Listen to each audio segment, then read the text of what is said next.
بسم الله الرحمن الرحيم نجعلهم خيرة ونجعلهم الوارثين صدق اللہ تبارک و تعالیٰ آپ کی اس عظیم عبادت کو اپنی مرضات میں قبول و مستجاب فرمائے۔ نماز جمعہ کی ادائیگی کے بعد اللہ تبارک و تعالیٰ کے اس عظیم گھر میں اس کے عظیم ذکر کی زینت بنتے ہیں۔ میرا کریم اللہ آپ کی تمام حاجات کو اپنی بارگاہ میں قبول و مستجاب فرمائے۔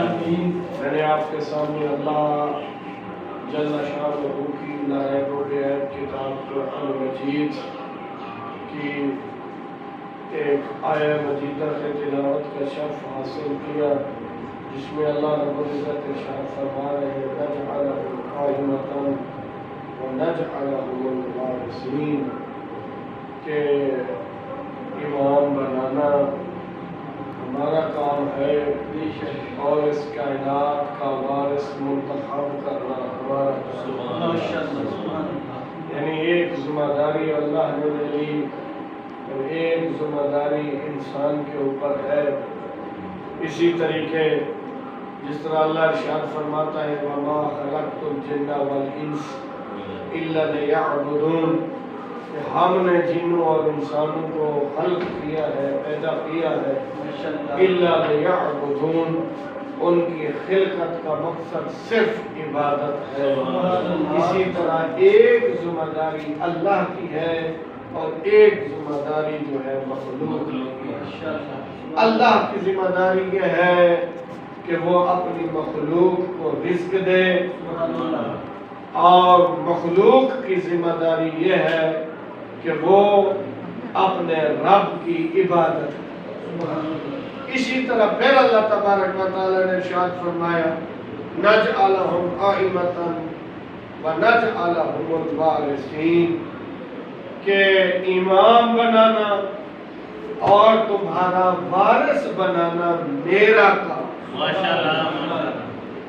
یہ تو اللہ نے ذمہ داری لے لی، ہمیں کوئی پریشان ہونے کی ضرورت نہیں، ہم نے امام کو ڈھونڈنا نہیں، تلاش نہیں کرنا، اس لیے کہ اللہ نے خود منتخب کرنا ہے۔ پھر ہماری ذمہ داری کیا ہے، ہمارے ذمہ کیا ہے؟ جس طرح عبادت کرنا ہماری ذمہ داری ہے، رزق دینا اور ہدایت کا اہتمام کرنا اس کی ذمہ داری ہے۔ اسی طرح بالکل اسی طرح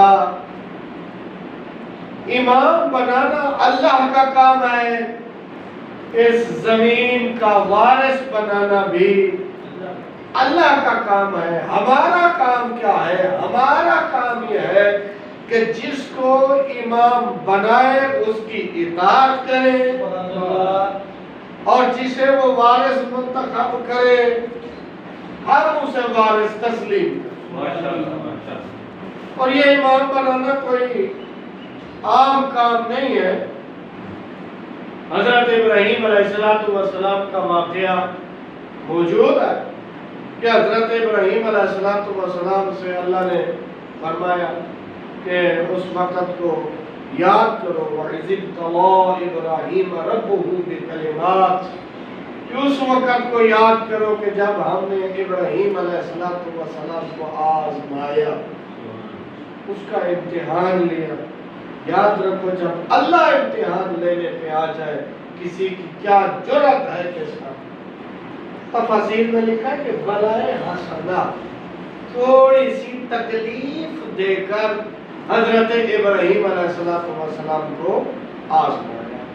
اس آیت سے ایک بات تو ثابت ہو گئی کہ اللہ جسے کچھ عطا کرتا ہے، کوئی منصب سونپتا ہے، کوئی ذمہ داری کسی کے حوالے کرتا ہے تو ذمہ داری دینے سے پہلے اس کی آزمائش کرتا ہے کہ وہ اس قابل ہے کہ نہیں ہے، وہ اس قابل ہے کہ نہیں ہے۔ وَإِذِ ابْتَلَىٰ إِبْرَاهِيمَ، اس وقت کو یاد کرو کہ جب ہم نے ابراہیم علیہ السلام کی آزمائش کی فَأَتَمَّهُنَّ، آزمائش کی کن چیزوں کے ذریعے؟ بے کلمات، چند کلمات کے ساتھ۔ دامن وقت میں گنجائش نہیں کہ میں کلمات پہ گفتگو کروں، اگر کرتا رہوں تو پھر اسی پہ ہی بات رہ جائے گی۔ اتنا عرض کرتا ہوں کہ کلمات کے 5 حروف ہیں، اور یہ 5 حروف میں 4 مذکر کے لیے آتے ہیں اور 1 تائے تانیث ہے جو مؤنث کے لیے آتے ہیں۔ یعنی ان 5 کوئی مخصوص حروف ہیں، 5 اسماء ہیں، 5 کلمات ہیں جس کے ذریعے سے حضرت ابراہیم علیہ السلام کا امتحان لیا۔ فَأَتَمَّهُنَّ، خود اللہ نے مہر ثبت فرمائی ہے کہ حضرت ابراہیم نے اس امتحان کو تمام کیا۔ جب مکمل کیا تو اللہ نے کیا فرمایا؟ انی جاعلک للناس اماما، کہ میں نے تجھے لوگوں کے لیے امام بنا دیا۔ صلوات پڑھیے گا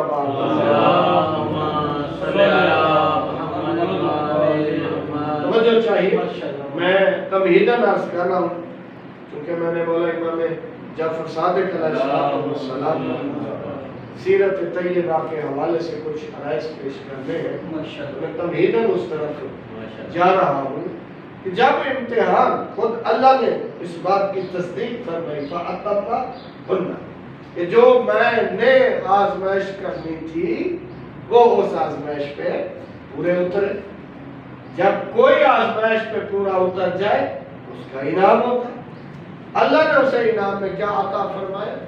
فرمایا انی جاعلک للناس اماما، میں نے تجھے لوگوں کے لیے امام بنا دیا۔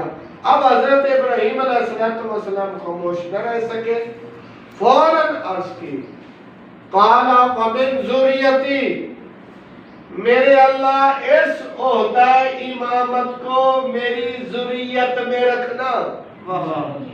توجہ، اس عہدہ امامت کو میری ذریت میں رکھنا۔ قال لا ینال عہد الظالمین، رکھوں گا مگر ظالموں میں نہیں۔ یہ جو ظالمین ہے نا، یہ قابل غور بات ہے۔ ظالم کی 4 صورتیں، ایک وہ جو پیدائش سے لے کر موت تک ظالم رہا ہو، وہ بھی اس عہدے کے لائق نہیں۔ ایک وہ جو زندگی کے پہلے حصے میں ظالم رہا ہو، وہ بھی لائق نہیں۔ ایک وہ جو زندگی کے آخری حصے میں ظالم رہا ہو، وہ بھی لائق نہیں ہے۔ کون ہوگا لائق امامت؟ وہ ہوگا کہ جو ولادت سے لے کر موت تک ہمیشہ عدل پہ قائم رہا ہو، وہ امامت کے کام۔ ٹھیک ہے، جو ولادت سے لے کر شہادت تک عین عدل پہ قائم رہے، قرآن کی زبان میں اسے معصوم کہتے ہیں۔ تو مجھے فرما لیا آپ نے، قرآن کی زبان میں اسے معصوم کہتے ہیں۔ اللہ نے معصوم 14 بنائے ہیں۔ اللہ نے اس کائنات میں 14 معصوم بنائے ہیں۔ معصوم ملائکہ بھی ہیں، معصوم اور بھی ہیں، مگر اس سارے معصوموں کو ان 14 کے تابع کر دیا ہے۔ اللہ نے اس پوری کائنات میں جو معصوم منتخب کیے ہیں وہ 14 ہیں، اور انہی کو ہی اس کائنات کی امامت عطا فرمائی ہے اور اسی کائنات کی وراثت عطا فرمائی۔ اور آج جس ہستی کا ذکر کرنا ہے وہ درجے کے لحاظ سے کائنات کے چھٹے والے سے، اور محمد و آلہ اور عصمت کے لحاظ سے 8ویں معصوم نام حضرت محمد جعفر صادق اونچی صلی اللہ قابل غور بات ہے ماشاءاللہ. نمبر 1 محمد، نمبر 2 جعفر، نمبر 3 صادق. محمد سے آغاز ہے، صداقت پہ انتہا. قابل غور بات ہے. محمد سے آغاز ہے اور صداقت پہ اختتام ہے. یہ نام ہے اور یہ مکمل نام ہے معصوم کا.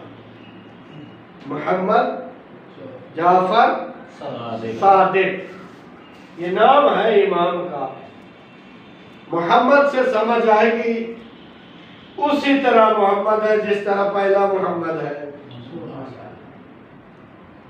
صادق سے سمجھ آئے گی کہ جس طرح پہلا محمد صادق ہے اسی طرح یہ بھی صادق ہے.